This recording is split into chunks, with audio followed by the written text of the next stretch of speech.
ഇന്ന് സ്വകാര്യ ബസ്സുകളുടെ പണിമുടക്കാണ്, നാളെ ദേശീയ പണിമുടക്ക്. അപ്പോൾ 2 ദിവസം ജനങ്ങളുടെ കാര്യം കട്ടപ്പോക. ഞാനിപ്പോൾ ഉള്ളത് വൈറ്റില ഹബിലാണ് കേട്ടോ. അപ്പോൾ ഈ നിരന്ന് കിടക്കുന്ന പ്രൈവറ്റ് ബസ്സുകളാണ് ഈ കാണുന്നത് കേട്ടോ. വണ്ടികളൊന്നും ഓടിയിട്ടില്ല. അപ്പോൾ ഇവരുടെ ആവശ്യങ്ങൾ ഉന്നയിച്ചിട്ട് ഒരു നോട്ടീസ് ബോർഡൊക്കെ വെച്ചിട്ടുണ്ട്. സ്വകാര്യ ബസ്സുകൾ സർവീസ് നിർത്തിവെക്കുന്നു, പെർമിറ്റുകൾ പുതുക്കി നൽകുക, വിദ്യാർത്ഥികളുടെ ടിക്കറ്റ് നിരക്ക് വർദ്ധിപ്പിക്കുക, PCC നിയമം പിൻവലിക്കുക, ചെലാൻ വഴിയുള്ള അന്യായ പിഴ അവസാനിപ്പിക്കുക.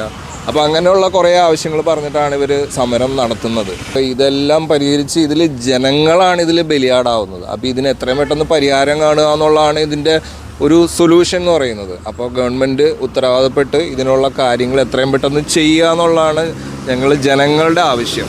അതുപോലെ ഇതിൽ പറയുന്ന ഒരു കാര്യമുണ്ടല്ലോ, ഈ കുട്ടികളുടെ കൺസെഷൻ നിരക്ക് വർദ്ധിപ്പിക്കുക എന്നുള്ളത്.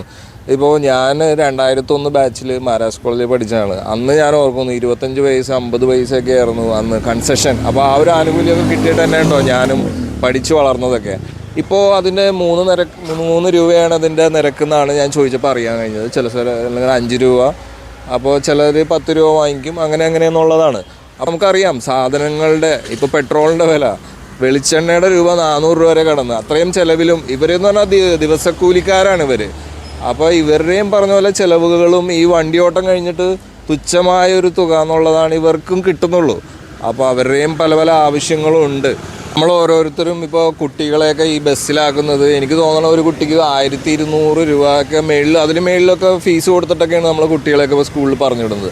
പക്ഷേ ബസ്സുകളിൽ ഈ പ്രൈവറ്റ് ബസ്സിലാകുമ്പോൾ പിന്നെ കൺസെഷൻ നമുക്ക് കുറഞ്ഞ തുകയിൽ കൊടുക്കണം എന്ന് പറയുന്നതിനകത്ത് ചെറിയൊരു ന്യായക്കേടുണ്ടെന്നാണ് എനിക്ക് തോന്നുന്നത്. ഒറിജിനൽ ടിക്കറ്റ് റേറ്റിൻ്റെ ഒരു 50% എങ്കിലും. കാരണം വെച്ചാൽ അവരും ഈ പറഞ്ഞ പോലെ അതൊരു വ്യവസായമായിട്ട് നടത്തുന്നതാണ് അവർ. എനിക്ക് തോന്നുന്നത് പണ്ടത്തെ എൻ്റെ ആ ഒരു സമയത്ത് സ്വർണ്ണത്തിൻ്റെ വില 5000 താഴെയായിരുന്നു. ഇന്ന് സ്വർണ്ണത്തിൻ്റെ വില 70,000 മേളിലാണ്. അപ്പോൾ അതനുസരിച്ചുള്ള കാര്യങ്ങളും അങ്ങനെയൊക്കെയുള്ള കാര്യങ്ങൾ കൂടുതൽ വന്നിട്ടുണ്ട്, ചിലവുകൾ. അപ്പോൾ ആ ഒരു കൺസെഷൻ എന്നുള്ളതിനകത്ത് ഒരു ചർച്ച, ഇതൊക്കെ പറയുമ്പോഴും നമ്മൾക്ക് ഒട്ടും മറക്കാൻ പാടില്ലാത്തൊരു കാര്യമുണ്ട് കേട്ടോ. അതായത് റോഡുകളുടെ ശോചനീയാവസ്ഥ എന്ന് പറയുന്നത്.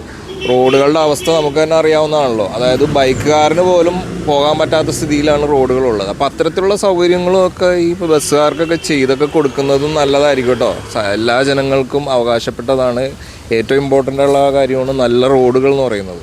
വൈറ്റില ഹബിൽ നിരന്നിടക്കുന്ന പ്രൈവറ്റ് ബസ്സുകളാണ് കേട്ടോ നമ്മൾ ഈ കാണുന്നത്. ഇത് കണ്ടില്ലേ, നിരയായിട്ട് ഫുൾ ബസ്സുകൾ. ഇതിൻ്റെ ദുരിതം എന്ന് പറയുന്നത് ആൾക്കാരാണ് അനുഭവിക്കുന്നത്. ഇപ്പോൾ ട്രാൻസ്പോർട്ട് ബസ് മാത്രമേ ഉള്ളൂ ഇന്നത്തെ ഇതിൽ. നാളെ ട്രാൻസ്പോർട്ട് ബസ് ഉണ്ടാവില്ല, ഓട്ടോറിക്ഷ ഉണ്ടാവില്ല, ഒന്നും ഉണ്ടാവില്ല.